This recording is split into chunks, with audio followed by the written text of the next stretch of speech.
السلام عليكم ورحمة الله. أعوذ بالله من الشيطان الرجيم. بسم الله الرحمن الرحيم.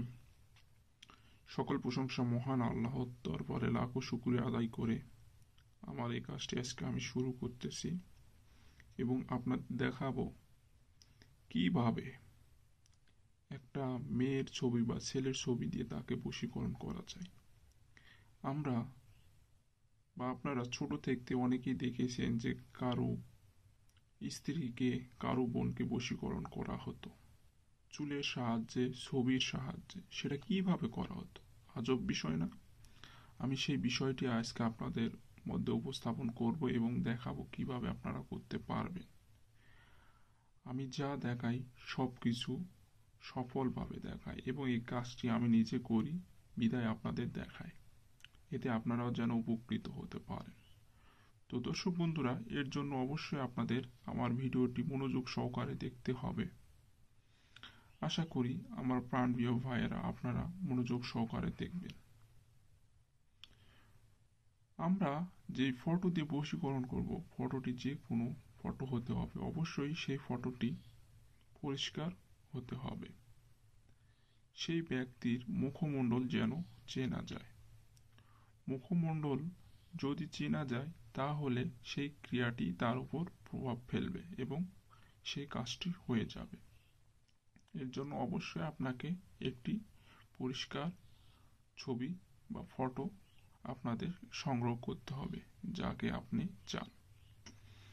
তো দেখুন স্ক্রিনে এই মতো ফটো আপনারা সংগ্রহ করবেন, যে কারো ফটো হোক। ধরুন এই ফটোটি আপনি বশীকরণ করবেন। এর জন্য এখন কি করণীয় বিষয়টা, তাই না? হ্যাঁ, বিষয়টা হচ্ছে কিভাবে এখন আমরা কাজটি করব।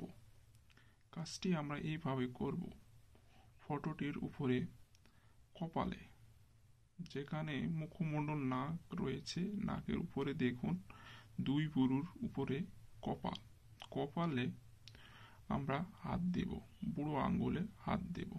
হাতটি আমরা অবশ্যই দেব। বুড়ো আঙ্গুল দেওয়ার পরে আমরা ওই জায়গায় কিছু পাঠ করতে হবে।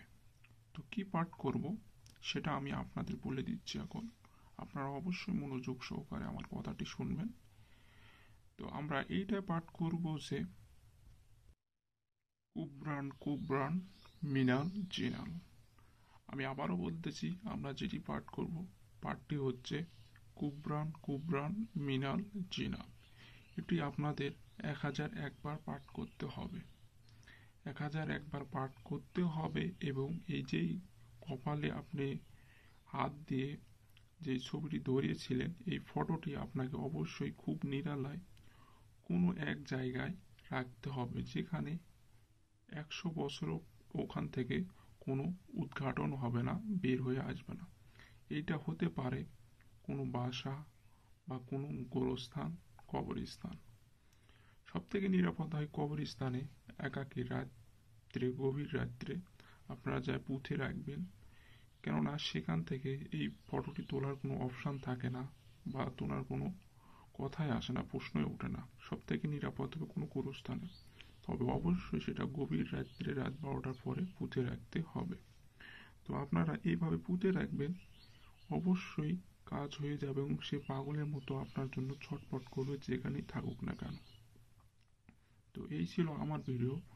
সবাই ভালো থাকবেন, সুস্থ থাকবেন। আসসালামু আলাইকুম।